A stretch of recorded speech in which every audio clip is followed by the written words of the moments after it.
अस्सलाम वालेकुम, मैं हूं मंसूर अहमद कुरैशी और आप देख रहे हैं मेरा नया व्लॉग। तो जनाब, मैंने आपको बताया था कि चीफ जस्टिस उमर बंदयाल साहब आइंदा आने वाले दिनों में मिलिट्री कोर्ट्स के ट्रायल के ख़िलाफ़ दरख्वास्तें सुनेंगे और वो एक बेंच बनाएंगे और अपने कोर्ट रूम में ही उन दरख्वास्तों को सुनेंगे। और बिल्कुल वैसा ही हुआ है कि उन्होंने एक लार्जर बेंच तश्कील दे दिया है और जो जवाद ख्वाजा साहब हैं, जो साबिक चीफ जस्टिस ऑफ पाकिस्तान रहे हैं, उनकी दरख्वास्त थी। इसके अलावा जो एतजाज़ एहसन साहब थे, इमरान खान साहब के करीबी दोस्त, उनकी दरख्वास्त थी। और इन दरख्वास्तों को चीफ जस्टिस उमर बंदयाल साहब ने खासा सीरियस लिया है और उन दरख्वास्तों पर समाअत जो है वो आज होने जा रही है। मिलिट्री कोर्ट्स में ट्रायल के खिलाफ जो दरख्वास्तें समाअत के लिए मुकर्रर हुई हैं और चीफ जस्टिस उमर बंदयाल साहब ने जो 9 रुकनी बेंच बनाया है और उनके नाम जो सामने आए हैं, उस पे भी जो आधा पाकिस्तान है वो हैरान और परेशान है और उसे समझ नहीं आ रही कि ये बेंच कैसे और क्यों तश्कील दिया गया है चीफ जस्टिस उमर बंदयाल साहब की तरफ से। उसकी वजह मैं आपको बाद में बताता हूँ। पहले जो जो जजेस हैं इस बेंच में, उनके मैं नाम आपको बता देता हूँ कि चीफ जस्टिस उमर बंदयाल साहब के अलावा इस बेंच में जस्टिस काजी फायज ईसा साहब हैं। हैरान कुन तौर पर उनका नाम चीफ जस्टिस उमर बंदयाल साहब ने इस बेंच में रखा है। इसके अलावा जस्टिस मंसूर अली शाह साहब हैं, जस्टिस तारिक मसूद साहब हैं, इसके अलावा जस्टिस याया अफरीदी साहब हैं, जस्टिस इजाजुल एहसन साहब हैं, जस्टिस मुनीब अख्तर साहब हैं, जस्टिस आयशा मलिक साहिबा हैं और जस्टिस मज़ाहिर अली अकबर नकवी साहब हैं। तो ये 9 रुकनी बेंच है जो आज मिलिट्री कोर्ट्स में ट्रायल के खिलाफ जो अपनी समाअत है वो करेगा। लेकिन कल एक और अहम मामला जो है वो सामने आया है और वो मामला है जो सुप्रीम कोर्ट के सीनियर जज हैं जस्टिस काजी फायज ईसा साहब। उनको हुकूमत ने नया चीफ जस्टिस अपॉइंट कर दिया है और उनकी जो अपॉइंटमेंट है, जो उसका आगाज़ है, वो 17 सितंबर 2023 से होगा, क्योंकि चीफ जस्टिस उमर बंदयाल साहब 16 सितंबर 2023 को रिटायर हो जाएंगे। पहले इस मामले को डिस्कस कर लेते हैं कि जो जस्टिस काजी फायज ईसा साहब हैं, उनको 3 महीने पहले हुकूमत ने चीफ जस्टिस ऑफ पाकिस्तान क्यों नामजद कर दिया है, क्यों अपॉइंट कर दिया है। उसकी बड़ी वजह जो मुझे समझ आती है वो ये है कि इमरान खान साहब के जो साथी हैं, बशमूल इमरान खान साहब, और इमरान खान साहब के जो साथी हैं उनमें साबिक जजेस भी हैं सुप्रीम कोर्ट के और एक साबिक चीफ जस्टिस भी हैं उनके ग्रुप में, जो ये तमाम प्लानिंग करते हैं और इमरान खान साहब को मिलिट्री कोर्ट्स के ट्रायल से बचाने की कोशिशों में मसरूफ़ हैं। तो इन सब ने, मेरा ख्याल है कि ये सोचा हुआ था कि जो जस्टिस काजी फायज ईसा साहब हैं उनको किसी सूरत सुप्रीम कोर्ट का चीफ जस्टिस नहीं बनने देना, और इसी वजह से हुकूमत ने इन सारे मामलात से जस्टिस काजी फायज ईसा साहब को बचाने के लिए जस्टिस काजी फायज ईसा साहब को 3 महीने पहले ही सुप्रीम कोर्ट का चीफ जस्टिस अपॉइंट कर दिया है। मेरी जो असेसमेंट है और मेरी जो राय है वो ये है कि जो वफाकी हुकूमत है उसने 2 से 3 महीने पहले अप्रैल के महीने में जो जस्टिस काजी फायज ईसा साहब हैं उनके हवाले से क्यूरेटिव रिव्यू वापस लेने की दरख्वास्त की थी, और वो दरख्वास्त जो है वो जो चीफ जस्टिस उमर बंदयाल साहब हैं उनके सामने लगाई गई थी। और जो चीफ जस्टिस उमर बंदयाल साहब हैं उन्होंने वो दरख्वास्त अपने पास मुकर्रर कर ली थी और उसकी जो समाअत की तारीख उन्होंने मुकर्रर की थी वो 10 अप्रैल थी। और 10 अप्रैल को फिर उन्होंने जो जस्टिस काजी फायज ईसा साहब के हवाले से क्यूरेटिव रिव्यू की दरख्वास्त थी उसकी समाअत उन्होंने इन चैम्बर की थी, और वो जो दरख्वास्त थी वो अपने साथ घर ही ले गए थे या कहाँ उन्होंने रख दी। उस दरख्वास्त पर अभी तक चीफ जस्टिस उमर बंदयाल साहब ने कोई फैसला जारी नहीं किया और हुकूमत ने जो दरख्वास्त दी थी ना उसको कबूल किया और ना ही उसे मुस्तरद किया और उसको पेंडिंग रहने दिया। और उसके पीछे जो मुझे लगता है प्लानिंग यही थी कि क्यूरेटिव रिव्यू के ऊपर दोबारा से जो है ना वो एक्शन लिया जाए और जस्टिस काजी फायज ईसा साहब जो हैं ان کو فارغ کر دیا جائے، اور یہی عمران خان صاحب کے جو ساتھی ہیں ان سب کی یہی سازش تھی، جسے لاہوری گروپ بھی کہا جاتا ہے۔ لاہوری گروپ کا یہی پلان تھا کہ جسٹس قاضی فائز عیسیٰ صاحب کے حوالے سے وفاقی حکومت نے جو کیوریٹو ریویو کی درخواست سپریم کورٹ میں دائر کی ہوئی تھی، اس کو جو ہے مدعا بنا کر جو چیف جسٹس امرتا بندیال صاحب ہیں اس پر ایکشن لیں اور جسٹس قاضی فائز عیسیٰ صاحب کو چیف جسٹس آف پاکستان بننے سے روک دیں۔ یہی وجہ ہے کہ حکومت نے قبل از وقت 3 مہینے پہلے جسٹس قاضی فائز عیسیٰ صاحب کو chief justice of Pakistan appoint کر دیا ہے۔ یہ جو جسٹس قاضی فائز عیسیٰ صاحب کی اچانک کل اپوائنٹمنٹ ہوئی ہے، اس کو آپ حکومت کی باریک واردات کہہ سکتے ہیں، کیونکہ یہ کسی کے وہم و گمان میں نہیں تھا کہ جو جسٹس قاضی فائز عیسیٰ صاحب ہیں وہ 3 مہینے پہلے ہی chief justice of Pakistan appoint ہو جائیں گے، اور ان کی جو سمری ہے اس پہ جو صدر صاحب ہیں، اور پی ٹی آئی کے وہ صدر ہیں، پاکستان کے تو وہ صدر نہیں رہے جس طرح سے انہوں نے کام کیے ہیں، صدر عارف علوی صاحب، انہوں نے سمری پر دستخط بھی کر دیے اور کسی کو پتہ بھی نہیں چلا، اور جو جسٹس قاضی فائز عیسیٰ ہیں وہ آخر کار سپریم کورٹ کے چیف جسٹس بن چکے ہیں۔ عمران خان صاحب کا گروپ یا پھر لاہوری گروپ نے جو واردات ڈالنے کی کوشش کی تھی اور جو واردات ڈالنے کی کوشش کی ہے، وہ یہی پلان تھا کہ یہ 9 رکنی بینچ بنے گا، اس میں جسٹس قاضی فائز عیسیٰ صاحب بھی ہوں گے، جسٹس منصور علی شاہ صاحب بھی ہوں گے، جسٹس یحییٰ افریدی صاحب بھی ہوں گے، اور جسٹس طارق مسعود صاحب بھی ہوں گے، جو جسٹس قاضی فائز عیسیٰ صاحب کے بعد بہت سینئر جج ہیں۔ لیکن جو جسٹس طارق مسعود صاحب ہیں وہ سپریم کورٹ کے چیف جسٹس بننے کی دوڑ میں شامل نہیں ہیں، وہ ریٹائر ہو جائیں گے۔ لاہوری گروپ کی پلاننگ یہ نظر آتی ہے کہ یہ جو بینچ بنایا گیا ہے چیف جسٹس امرتا بندیال صاحب کی سربراہی میں، اور جس میں جسٹس قاضی فائز عیسیٰ صاحب کو رکھا گیا ہے، تو اس کا مقصد یہی نظر آتا ہے کہ چونکہ فوج اور یہ جو گروپ ہے چیف جسٹس امرتا بندیال صاحب کا، ان کے درمیان محاذرائی چل رہی ہے، اور جو معاملہ چل رہا ہے ملٹری کورٹس میں ٹرائل کے حوالے سے، وہ براہ راست عمران خان صاحب کے حوالے سے چل رہا ہے، اور یہ جو اتنا شور و غل مچا ہوا ہے یہ بھی عمران خان صاحب کی وجہ سے مچا ہوا ہے کہ انہوں نے 9 مئی کے جو واقعات کروائے ہیں اور جو فوج کی تنصیبات اور املاک پر حملے کروائے ہیں، تو فوج یہ چاہتی ہے کہ عمران خان صاحب کے خلاف جو ٹرائل ہو وہ ملٹری کورٹس میں ہو اور ان کو سزا دی جائے، اور دوسری طرف جو سویلین عدالتیں ہیں وہ عمران خان صاحب کو ریلیف پہ ریلیف دیے جا رہی ہیں اور ضمانتوں پہ ضمانتیں دیے جا رہی ہیں۔ تو عمران خان صاحب تو بہرحال سویلین عدالتوں کے رویے سے ابھی بھی اتنے خوش نہیں ہیں، کیونکہ وہ سمجھتے ہیں کہ انہیں اور زیادہ ریلیف ملنا چاہیے، یہ ان کے لیے ریلیف ناکافی ہے، جبکہ دوسری طرف وہ بہت زیادہ گھبرائے ہوئے ہیں، کیونکہ وہ سمجھتے ہیں کہ ملٹری کورٹس میں تو ان کا کنڈا ہو جائے گا اور وہ سزا سے بچ نہیں سکیں گے، اور انہیں کسی قسم کا کوئی ریلیف نہیں ملے گا، اور جو ٹرائل ہے وہ بھی انہیں فیئر نہیں ملے گا۔ لیکن ٹرائل تو عمران خان صاحب کو فیئر ہی ملے گا، لیکن یہ ہے کہ سزا وہاں پر ذرا جلدی ہو جاتی ہے، تو عمران خان صاحب سزا سے بھی بچنا چاہتے ہیں اور وہ جیل سے بھی بچنا چاہتے ہیں، اور اسی وجہ سے لاہوری گروپ جو ہے وہ ایکٹیو ہے، اور مقصد یہی نظر آتا ہے جسٹس قاضی فائز عیسیٰ صاحب کو اس بینچ میں رکھنے کا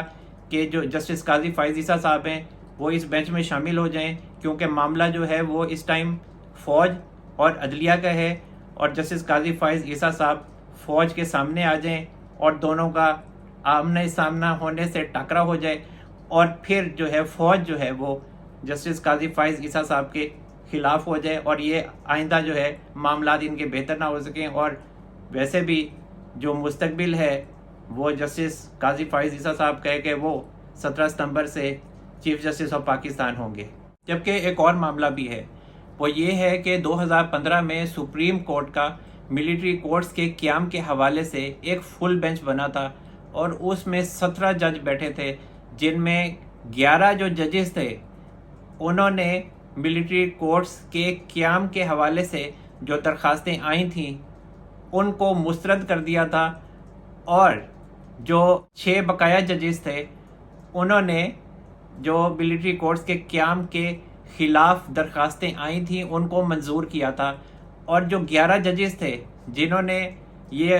कहा था कि मिलिट्री कोर्ट्स का जो क़याम है वो कोई मामला नहीं है, कोई बात नहीं है कि अगर मिलिट्री कोर्ट्स का क़याम होता है तो फ़ौजी अदालतें होनी चाहिए। अगर सिविलियन भी जो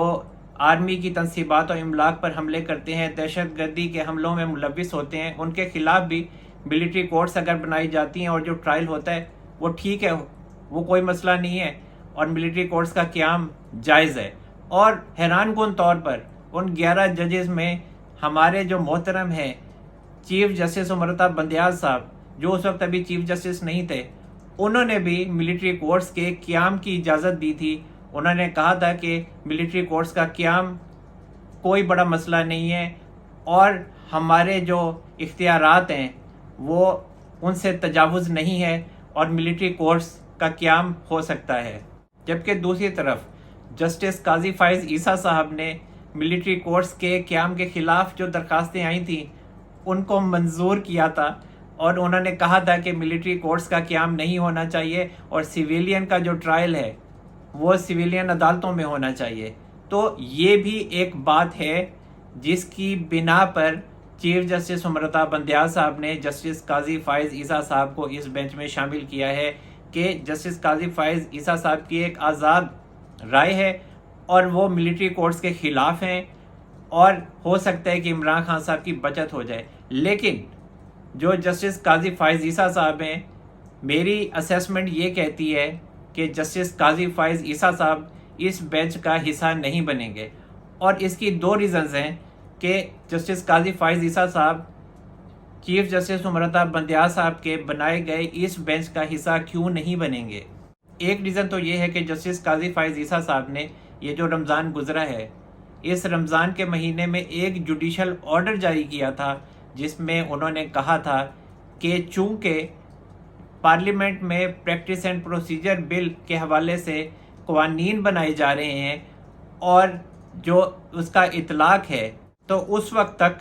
जो सो मोटो केसेस हैं 184(3) के तहत जो भी चीफ जस्टिस उमरता बंदयाल साहब बेंचेस बना रहे हैं उनको मुअत्तल कर दिया जाए, उस पर काम रोक दिया जाए। और जो जस्टिस काजी फ़ाइज़ ईसा साहब हैं उन्होंने वो हाफिज़ कुरान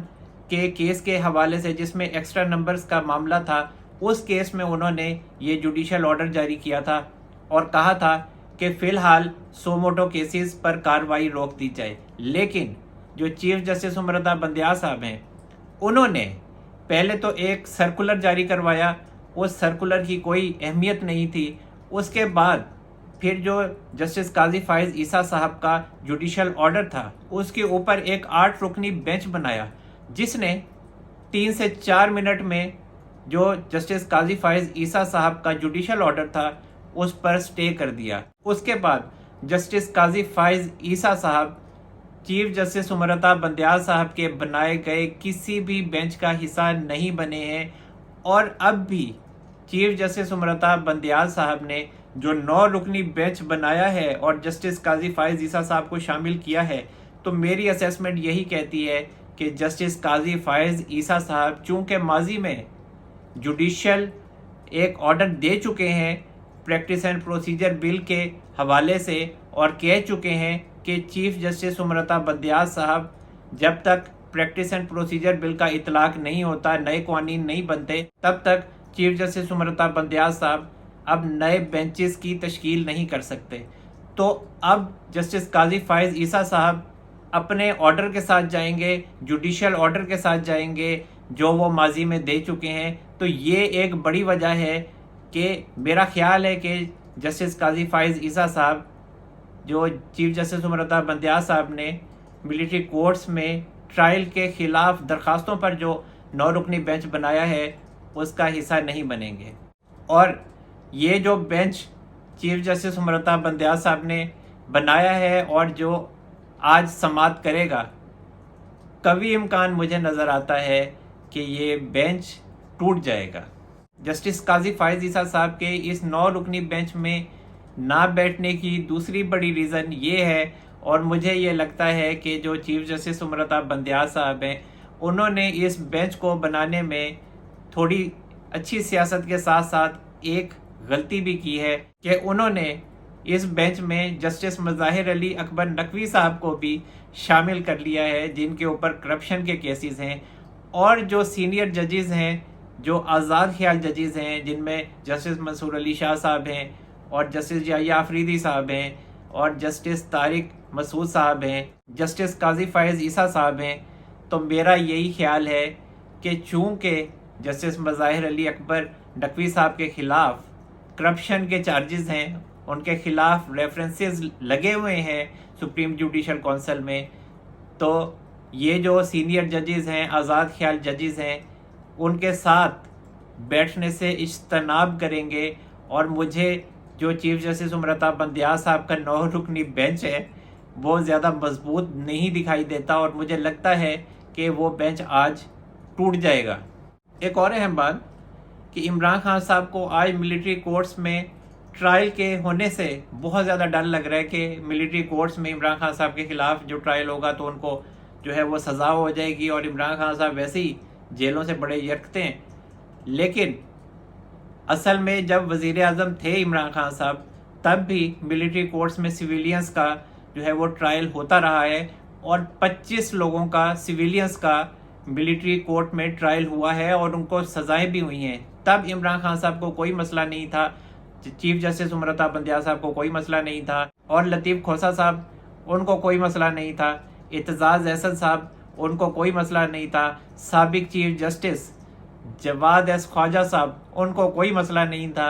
और साबिक चीफ जस्टिस साकिब निसार साहब उनको कोई मसला नहीं था। लेकिन मसला आज है क्योंकि मसला जो है वो इमरान खान साहब का है और मिलिट्री कोर्ट्स में ट्रायल का जो मामला है वो इमरान खान साहब के लिए असल में दर्द सर बना हुआ है। और मैंने आपको पहले ही बताया था कि ये जो मामला है वो चीफ जस्टिस उमरताब बंदयाल साहब अपने सामने लेके आएंगे, अपने पास इस केस को लगाएंगे और इस पर समाअत भी करेंगे और ये केस चीफ जस्टिस उमरताब बंदयाल साहब भी सुनेंगे और वो अपने जो पसंदीदा जजेस हैं उनको ही इस बेंच में शामिल करेंगे। ख्वाह ये बेंच टूट जाए, लेकिन जो चीफ जस्टिस उमरताब बंदयाल साहब हैं वो अपने साथ जस्टिस इजाजुल एहसन साहब को ज़रूर रखेंगे और जस्टिस मुनीब अख्तर साहब को भी रखेंगे, जस्टिस आयशा मलिक साहिबा को भी रखेंगे और हो सकता है कि अगर ये बेंच टूटता है तो जस्टिस शाहिद वहीद साहब को भी ले आएँ। और इसके अलावा जो जस्टिस मज़ाहिर अली अकबर नकवी साहब हैं, चाहे उनके ख़िलाफ़ करप्शन के केसेस हैं लेकिन वो इमरान खान साहब के हक़ में तो है ना, और चीफ जस्टिस उमरताब बंदयाल साहब के भी दोस्त हैं, तो इसी वजह से ये बेंच इसी तरह रहेगा। 9 रुकनी बेंच मुझे लगता है कि टूट जाएगा। मेरी ये असेसमेंट है कि आइंदा आने वाले दिनों में जो आर्मी है और जो ये मखसूस जजेस हैं इनके दरमियान एक घुमसान का रन पड़ेगा और जो शिकस्त होगी वो चीफ जस्टिस उमरताब बंदयाल साहब की होगी। और अब वो ये भी जान लें, और अब तो उन्हें पता चल ही गया कि जो जस्टिस काजी फ़ायज़ ईसा साहब हैं वो चीफ जस्टिस ऑफ पाकिस्तान कबल वक्त अपॉइंट हो चुके हैं और इसमें बड़ों के लिए बड़ी निशानियां हैं। और जो चीफ जस्टिस उमरताब बंदयाल साहब हैं वो भी किसी भी वक्त हटाए जा सकते हैं अगर जो मामलात हैं वो दुरुस्त तरीके से नहीं चलते, कानूनी तरीके से, आइनी तरीके से नहीं चलाए जाते और सुप्रीम कोर्ट के जो मखसूस जजेस हैं वो कोई ऐसा वैसा फ़ैसला देते हैं जो इमरान खान साहब की फेवर में जाएगा, क्योंकि इस्टेब्लिशमेंट इमरान खान साहब और ख़ुसूसन जो मखसूस जजेस हैं उससे बहुत ज़्यादा नाराज़ दिखाई देती है। और यही वजह है कि इमरान खान साहब का वो जो ट्रायल है वो मिलिट्री कोर्ट्स में करना चाहते हैं, क्योंकि उनको भी इतराज़ नहीं था कि अगर इमरान खान साहब का जो ट्रायल है वो सिविलियन कोर्ट्स में होता, लेकिन सिविलियन कोर्ट्स ने इस्टेब्लिशमेंट के पल्ले कोई छोड़ा ही नहीं है। इस्टेब्लिशमेंट तो चाहती थी कि जो इमरान खान साहब का ट्रायल हो वो सिविलियन अदालतों में हो, लेकिन सिविलियन अदालतें तो इमरान खान साहब को बार बार छोड़ देती हैं, ज़मानतें क्या वो बरी कर देती हैं उनके साथियों को। जिस तरह से डॉक्टर यास्मीन राशिद साहिबा को बरी कर दिया उन्होंने, जो इंसदाद दहशतगर्दी की अदालत थी। लेकिन वो एक अलग बात है कि पुलिस ने जो डॉक्टर यास्मीन राशिद साहिबा हैं उनको रिलीज़ नहीं किया और अभी तक वो जेल में कैद हैं। अगर सिविलियन अदालतें कानूनी तरीके से काम करती, दुरुस्त तरीके से काम करती, और जो इस्टेब्लिशमेंट है उनके ख़िलाफ़ जो इमरान खान साहब ने 9 मई के वाक़यात करवाए हैं उनकी दाद रसी करती,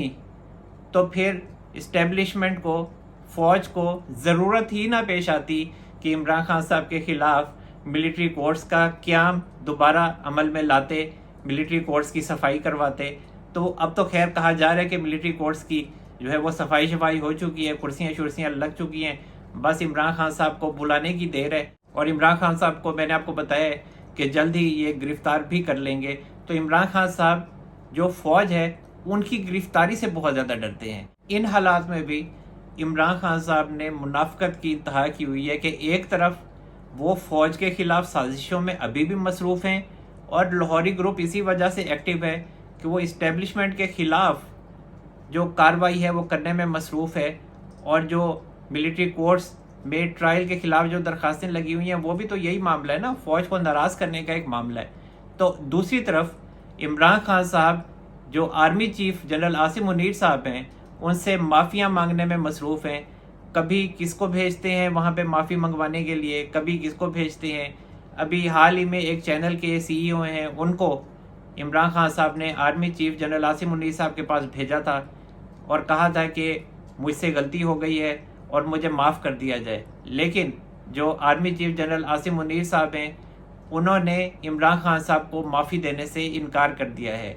और माफ़ी क्यों दी जाए इमरान खान साहब को? इमरान खान साहब तो मास्टरमाइंड हैं। इमरान खान साहब ने 9 मई के वाक़यात में एक बड़ी साजिश करने की कोशिश की है, और army chief general Asim Munir साहब को उनके ओहदे से हटाने की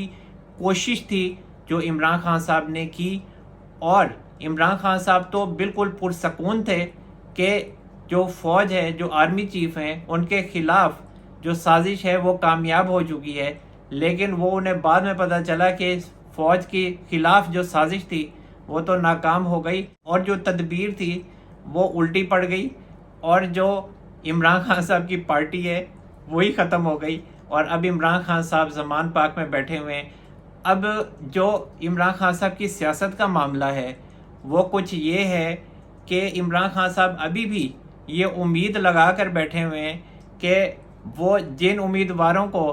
टिकट देंगे अपने साइन किए हुए, तो वो उम्मीदवार जीतेंगे इस इलेक्शन में। एक चीज़ मैं आपको बता दूं कि इमरान खान साहब आइंदा आने वाले इलेक्शन में टिकट जारी नहीं कर सकेंगे, क्योंकि इनके उम्मीदवारों को टिकट मिलेगा ही नहीं। इमरान खान साहब को ये राइट ही नहीं दिया जाएगा कि वो अपने उम्मीदवारों को टिकट जारी कर सकें। तो मैंने जैसा कि पहले भी आपको बताया था कि इमरान खान साहब से ये राइट ले लिया जाएगा कि वो अपने उम्मीदवारों को जो टिकट है, पार्टी टिकट है, वो जारी कर सकें। और कोई भी उम्मीदवार आइंदा इलेक्शन में PTI के टिकट पर इलेक्शन नहीं लड़ सकेगा, उस बयानिए पे इलेक्शन नहीं लड़ सकेगा जो इमरान खान साहब का बयानिया है। आप आइंदा चल के देख ही लेंगे कि कौन सा बंदा है जो इमरान खान साहब की सपोर्ट से इलेक्शन लड़ेगा। तमाम के तमाम जो हैं वो मुख्तलिफ पार्टी से इलेक्शन लड़ेंगे। वो इस्तेहकाम पाकिस्तान पार्टी है, एक नया घर है PTI का, वहाँ से उस फोरम से इलेक्शन लड़ सकते हैं। इसके अलावा जो काफ लीग है वो भी उन्हीं के लिए बनाई है, तो उसमें भी जाके वो उस फोरम से भी इलेक्शन लड़ सकते हैं। इसके अलावा पीपल्स पार्टी से आप इलेक्शन लड़ लें अगर पीपल्स पार्टी आपको मौका देती है। अगर मुस्लिम लीग नून आपको मौका देती है तो आप मुस्लिम लीग नून के फोरम से इलेक्शन लड़ लें, वरना फिर ये है कि आप आज़ाद इलेक्शन लड़ लें, अपनी किस्मत आजमाई कर लें। आइंदा जो मुझे सियासी मुस्तकबिल नज़र आता है वो मुस्लिम लीग नून, पीपल्स पार्टी और जो मौजूदा हुकूमत है उसी तरह के ही सेटअप का नज़र आता है कि आइंदा भी इसी टाइप की एक गवर्नमेंट बनेगी जिसमें पीपल्स पार्टी भी शामिल होगी, मुस्लिम लीग नून भी शामिल होगी, और जो PTI में दीगर जमातें शामिल हैं जैसे JUIF है, ANP है, BAP है। तो इसी तरह से दीगर जो पार्टीज़ हैं इस इत्तेहाद में शामिल, तो यही इत्तेहाद दोबारा से बरसरे इक़्तिदार आ सकता है, मेरी यही असेसमेंट है। एक और अहम मामले को भी डिस्कस कर लेते हैं कि मुआशी बहरान के हवाले से जो कौमी प्लान तरतीब दिया गया है वज़ीर-ए-आज़म मियां मोहम्मद शहबाज शरीफ साहब की सरबराही में, जिसमें army chief general Asim Munir साहब भी शामिल हैं और दीगर वज़रा भी शामिल हैं। अब उस हवाले से उसी मामले को आगे चलाते हुए ایک ایپیکس کمیٹی بھی تشکیل دی گئی ہے جس کا کام یہ ہوگا کہ وہ بیرونی سرمایہ کاری کے حوالے سے فریم ورک تیار کرے گی، اور اس ایپیکس کمیٹی میں جو موجودہ آرمی چیف ہیں جنرل عاصم منیر صاحب، اور اس کے علاوہ وفاقی وزراء جن میں وزیر دفاع، وزیر خزانہ، وزیر منصوبہ بندی اور وزیر دفاعی پیداوار اور وزیر مملکت برائے پیٹرولیم مصدق ملک صاحب بھی شامل ہیں۔ یہ تمام لوگ جو ہیں وہ ایپیکس کمیٹی کے ممبرز ہیں، اور یہ تمام ممبرز جو ہیں یہ بیرونی سرمایہ کاروں کو پاکستان لانے کے لیے فیسیلیٹیٹ کریں گے، اور پاکستان کو قرضوں سے نجات دلانے کے لیے کوشش کریں گے کہ پاکستان میں بیرونی سرمایہ کاری زیادہ سے زیادہ لائی جائے تاکہ پاکستان قرضے لینے سے بچ سکے۔ ایک اور اہم خبر کہ جو عمران خان صاحب کی وفاقی کابینہ میں غلام سرور خان صاحب تھے، اور جو وفاقی وزیر برائے ہوا بازی تھے، اور انہوں نے پی آئی اے کو برباد کرنے میں کوئی کسر نہیں اٹھا رکھی، ان کو بھی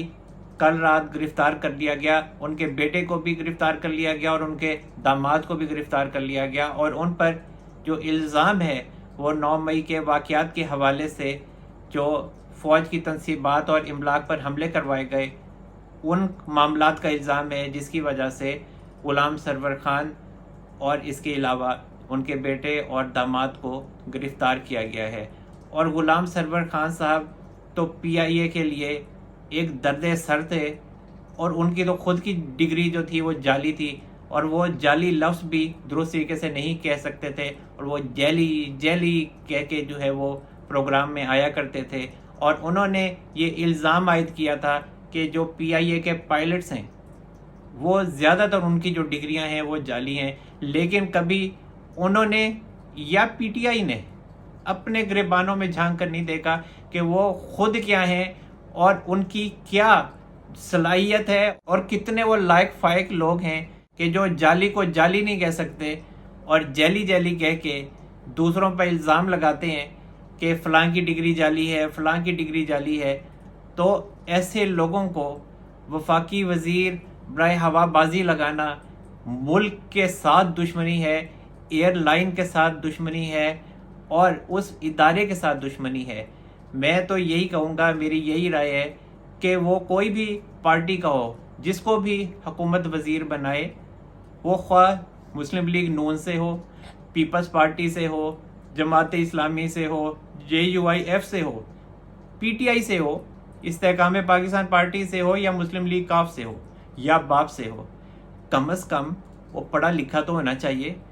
اور اس کو کچھ نہ کچھ سمجھ بوجھ تو ہونی چاہیے۔ جس ادارے کا اسے سربراہ بنایا جا رہا ہے، جس وزارت اس کو دی جا رہی ہے، تو کم از کم اس کو کچھ نہ کچھ آنا تو چاہیے، اسے لکھنا پڑھنا تو آنا چاہیے، تاکہ وہ اس ادارے کو سنبھال سکے، اس وزارت کو سنبھال سکے، ورنہ پھر ایسی ہی بربادیاں ہوں گی جس طرح سے پی آئی اے کی بربادی ہوئی ہے۔ ایک وقت تھا کہ پی آئی اے کی جو مینجمنٹ تھی وہ باہر کی جو ایئر لائنز ہوتی تھیں ان کو ٹریننگ دینے جاتی تھی، اور اب یہ حالت ہو گئی ہے کہ پی آئی اے کو تو کوئی نام بھی سننا نہیں چاہتا، اور پی آئی اے کے حوالے سے حالات آپ کے سامنے ہیں۔ تو جناب اب تک کے لیے اتنا ہی۔ اللہ تعالی ہم سب پر اپنا رحم و کرم فرمائے۔ منصور احمد قریشی کو اجازت دیجیے، اپنا بہت سارا خیال رکھیے گا۔ اللہ حافظ۔